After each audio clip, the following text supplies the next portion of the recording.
que le Saint-Esprit viendra. Il vous dirait toutes les choses de moi.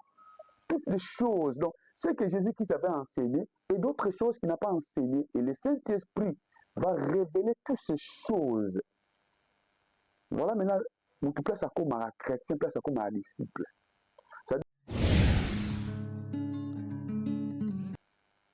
Mais au monde, je suis un chrétien, tu n'es pas encore chrétien. Tu es devenu enfant de Dieu. Oh, tu ne peux pas arrêter d'être enfant de Dieu. Il faut comme la mesure et comme un fils ou fille de Dieu. C'est par là que comme on a l'âge de la maturité. Et la maturité, c'est par là que comme un chrétien. Christ a pour ça a façonné bango comme ça bango siko ba disciple. Pour le bien bon chrétien. Donc ça dit Christ a comme modèle là bango. Et c'est là qui a banda ko enseigner, on a expliquer bango les choses. O ezala qui a secret. O mokile ko yebati. O mokile ko yoka.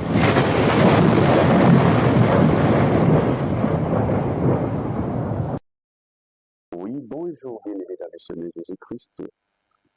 Je suis apôtre Serge Ndaïwandaï, le serviteur de notre Seigneur Jésus-Christ. Je suis le missionnaire de Mission des Apôtres. Et je suis aussi le responsable de Serge Ndaïwandaï TV. Abonnez-vous dans notre chaîne, Serge Ndaïwandaï TV. Partout où vous êtes, ici, quand nous sommes là, abonnez-vous massivement pour suivre nos émissions, nos prédications.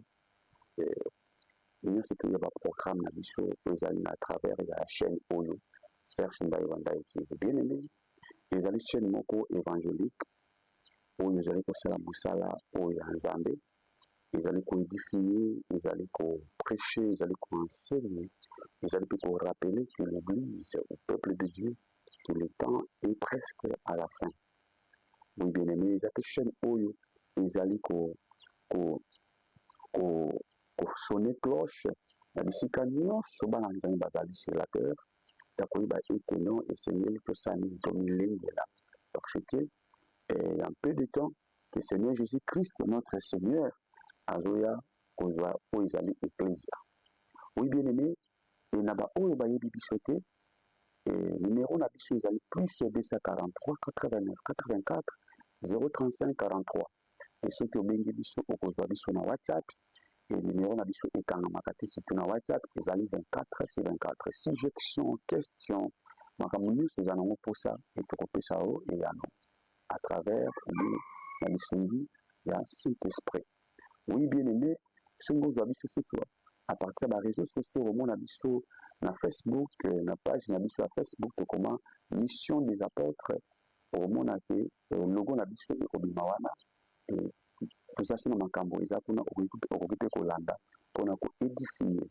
Et soki oye na page na Facebook na nga moko na compte na nga na koma apôtre Serge Ndaïwandaï okomona ngai.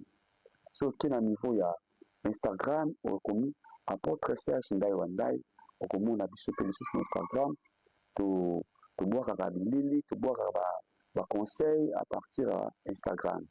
Oye na TikTok okomona lisusu Serge Ndaïwandaï TV et Serge Ndaïwandaï plutôt et okomona susu eza na ba vidéo mosusu tobwakaka kuna et puis na ba conseil mosusu topesaka na nzela ya TikTok. Et bien aimé, et na limite esukaka pa na yo ekende mpe na niveau ya libota na bafamille amis et connaissances oza nango ya koyeba kopartager lien mpo balandaka biso mpe susu na nzela ya bilili. Oui, bien aimé, aujourd'hui nous voulons parler des disciples de Jésus-Christ. Parce que, ou bien plutôt le chrétien en réalité.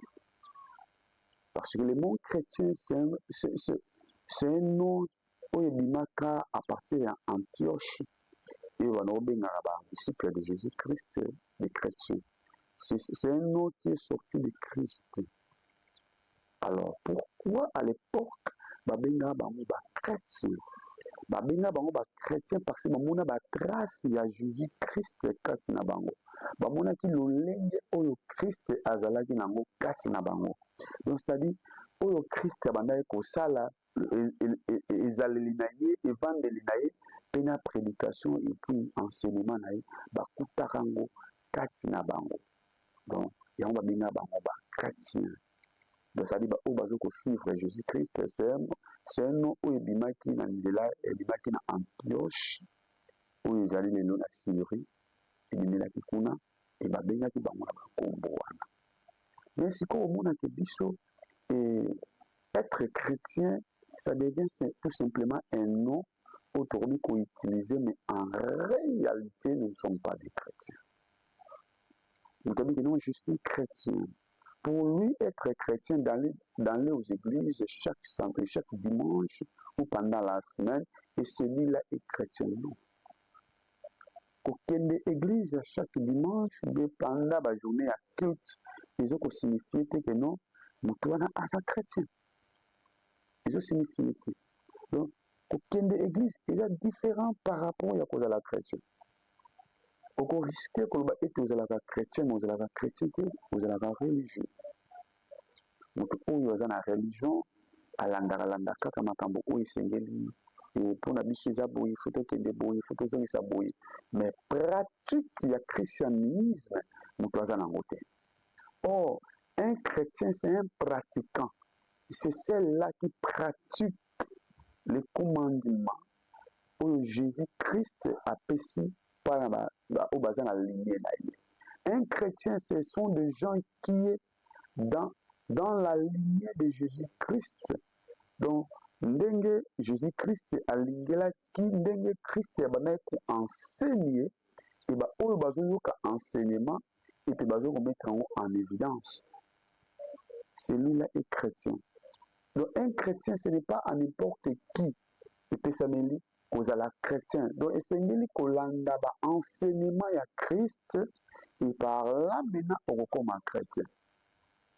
Donc, chrétien, mutu nyonso akomaka yango te. Disciple, mutu nyonso akomaka yango te. Donc, ça dit mutu oyo akomaka na dimension mesure akoma chrétien, celui-là est disciple maintenant.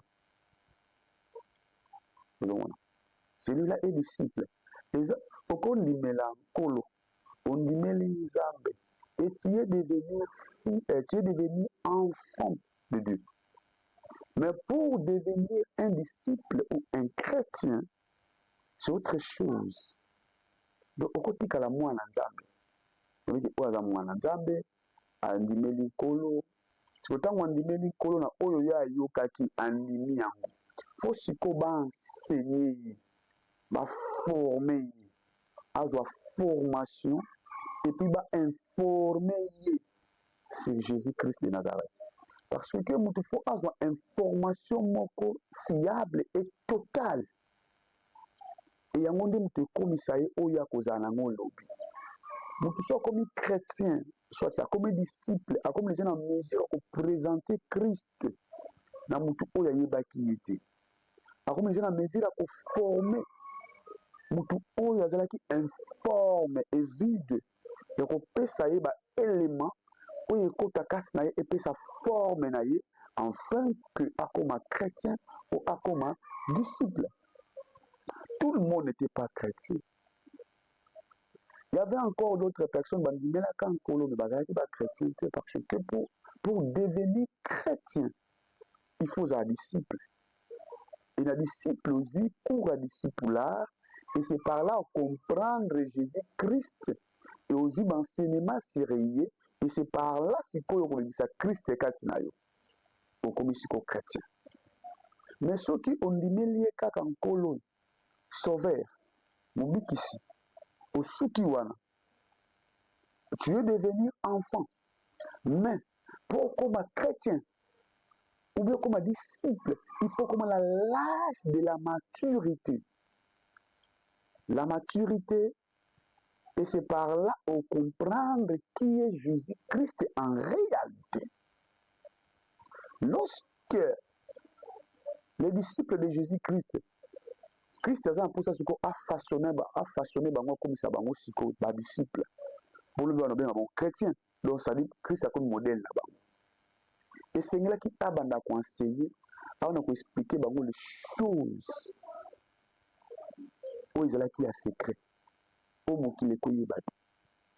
o mokili koyoka te abandi koloba ngo kapa na bango donc c'est-à-dire abandaki koforme atali formation bisika ya komi abi formation esuki awa te et continue ntango azwi na likambo oyo ezalaki physique Jésus Christ alobeli physique a formé bango comme physique et tant il était sur la terre il formait aussi les disciples afin qu'ils puissent devenir disciples et lorsque sa formation est comme na souka comme Jésus Christ sur la terre il y avait encore d'autres formations et il y a oh alobaki non le Saint-Esprit viendra akoya kolobela bino mpona part nanga parce que lui-même il avait des limites parce qu'il avait le corps charnel ya kolobela bango totalité na ye ya kolobela bango makambo mosusu parce que corps ezokoempêche ye po aloba yango mais lorsque le Saint-Esprit est venu il est venu convaincre les enseignements de Jésus-Christ avait donné aux apôtres à l'époque. Et il avait encore révélé d'autres choses qui étaient spirituelles de Jésus-Christ. Parce que Jésus-Christ étant sur la terre, il ne pouvait même pas dire de certaines choses qui étaient spirituelles. Il faudra maintenant l'Esprit qui vient en haut, qui vient de l'Éternel, vient maintenant faire quoi? Vient maintenant témoigner le témoignage de Jésus-Christ.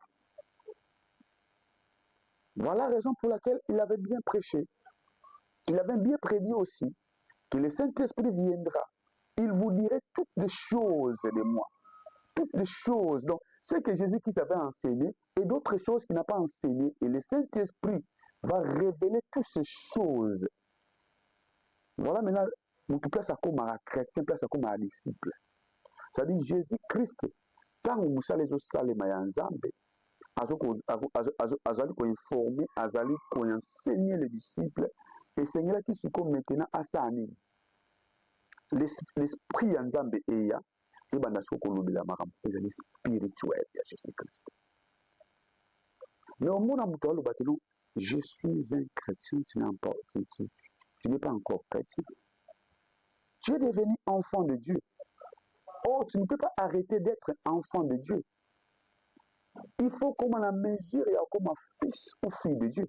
C'est par là comme on a l'âge de la maturité. Et la maturité, c'est par là comme un chrétien. C'est par là comme un disciple. Autant comme on a âge, on a beaucoup c'est ce qu'on a mis batache. Il s'est le Seigneur à ça la pour la marambanzambe. On peut se batache, on peut se misala, on a ba mission. C'est ça Jésus-Christ avait fait. Lorsqu'il a abonné que non, les disciples ba comme comprendre, abonné qu'on peut se bango siko ba pratique. Parce que la siko on va bien ba stage. Abonné qu'on tinda bango na Matthieu 5. Abonné qu'on tinda bango bakende côté ya bakende ko sa musala et azo observer nous surtout au bango ba koyela comme résultat. Et c'est par là que tu dis que non, vous savez, ils ont quota, ils ont vendre. Et lorsque vous avez une mesure, vous comprendre, vous allez expliquer, et c'est là que l'enseignement est spirituel. Dans le Saint-Esprit, mais Moutou, n'a pas enseigné, n'a pas l'acquis Jésus-Christ. Saint-Esprit, n'a pas enseigné, et n'a pas enseigné sur les choses. Mais à lui qui est un chrétien. Donc, à la mesure il y a former mon na ye moto a comme disciple lokola ye mais ba bengi déjà chrétien de mes disciples. Au moins un serviteur nana silisi cours discipular te nana comme vraiment disciple authentique te mais au moins bâtir maboko a comme pasteur a prêcher. Voilà des règles toi on a l'église ya moi. Donc nous abandi formation te nous bandi ko pesa déjà ba tâche ya ko modérer ya ko teya ya ko sala musala muto zo pesa musala aidi musala o sala o la kisa ki yango te o format ki yango te soki to kokate ko comprendre makamanza mete ate mon ki to comprendre na mokili po mutale na ko sala musala moko songolo na ba bureau na ba compagnie na misala mususu balakisaka ye musala oyo esengeli asala akoleka na betelo na baklasse ayeba kotangela eloko oyo akosala na avenir soki aza moto mosala maboko akoleka na baformation formation professionnelle, mosusu na garage pour ayeba kobongisa camion balakisi bani mpe koréparer ou bien bamashine ebele makambo ebele motu mpo akoma miniser esengi balakisi mesure comment ezalaka, comment basala yango, comment batrasa, comment bataya, comment basala eloko na ndenge nango enfin ke bana kopratike yango à vie. Mais comment ntango tokóma na mosala nzambe tobandi kokotisa yango mwa désordre, mosala nzambe eza bongo te, mosala nzambe eza ndenge oyo tozoyoka te nde mpe tozokanisa te. C'est un service de l'éternel Dieu, nous devons apprendre. Il y a kokomisa moto na niveau okoma disciple. Mais cours à discipulaire opesaka te. Ozopesa ba tâche akosala ngo comment akoya na berere ebele. Jésus-Christ nous a dit allez faire toutes les nations mes disciples. Il avait besoin premièrement que les gens deviennent des disciples. Et par là, comprendre quelle est la volonté de Dieu et qui était Jésus-Christ en réalité. Et par là aussi, comme on a mesure, il y a former parce que a vu formation beaucoup suffisant, il y a former. Mais comme une mesure, comment on peut s'y tâcher? Voilà des rêves que ça dans l'église. Tokoti kate bana nzambe basuka kozala kaka les enfants de Dieu. Jésus-Christ était enfant et mailloté. Et lorsqu'il était enfant, il y avait d'autres choses à Banako Salamote parce qu'il était encore enfant. Mais tant à Komaki fils, c'est par là, à comprendre que chaque chose à Banako Salamote, surtout parce qu'il présentait son père célibataire. Oh, Moutou Oyo, il faut aller baka valeur naïe. Namakambozo Sala. Et Seigneur, il faut comme l'âge de la maturité comme fils. Mais ce qu'on a nous moi, pourquoi on Salamote, vous battre. Okoyeba te wana kozala bapriere mosusu bana kosala wana eza bapriere mosusu bato basala yango kaka bana. Les enfants à chaque moment balelaka kaka baselamataka mais les fils balela te baselamataka te baobserva comment faut faire, comment je vais présenter mon père. Yamonaka bana oyo bakoma na âge ya maturité bakoma koprésente bapapa na bango bisika nyonso bango bakendaka azwi caractère ezaleli et azwi comportement, éducation, oh yazouaki papa lorsqu'il était encore enfant. Étant comme fils, abandonné comme mettre en évidence partout. C'est ça maintenant. Il faut vraiment qu'on y ait cola, au coli, quand on cola, au présenter ce que Christ est panayo. Et Christ est abîmé à se manifester. Et par là, c'est qu'on y a formé. Mais aujourd'hui, les gens allaient trop vite. Les gens vont trop vite sans quoi prendre ça, quoi comprendre et directement nous couper sa tâche et à se révéler parce qu'il y a quitté ma annonce. Babuka qui est il n'était pas encore brisé et il s'est précipité d'aller encore faire au banoro la qui ko sala mais banoro la qui ça on peut bien. Voilà ce que on a des ordres dans les côtés de l'église. Et nous devons apprendre les choses de Dieu au sérieux. Et lorsque tu connais Kolango, et par là tu comprendre tant au Tozanango. Moi, je suis baraté 12h, 13h, 14h, Mutaïba 14h, les autres signifient nini, 12h, les autres signifient nini, 11h, les autres signifient nini. Chaque heure, ils ont une signification. Les autres signifient nini, les autres sont nini. C'est ça. Mais comment on a été dans un bahi bien moté. Bahi bien moté à mon kéké.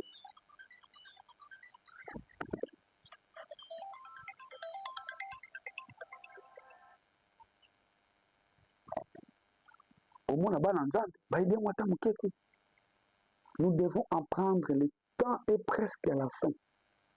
Tu commis na souka. Tu commis vraiment na souka. Le Colo Yesu Christ, il faut que tu aies église en maturité. Épouse, Aza déjà prête. Oui, bien-aimés, nous sommes mission des apôtres. Oyo, et Kambamara Serge, Ndai Wandai.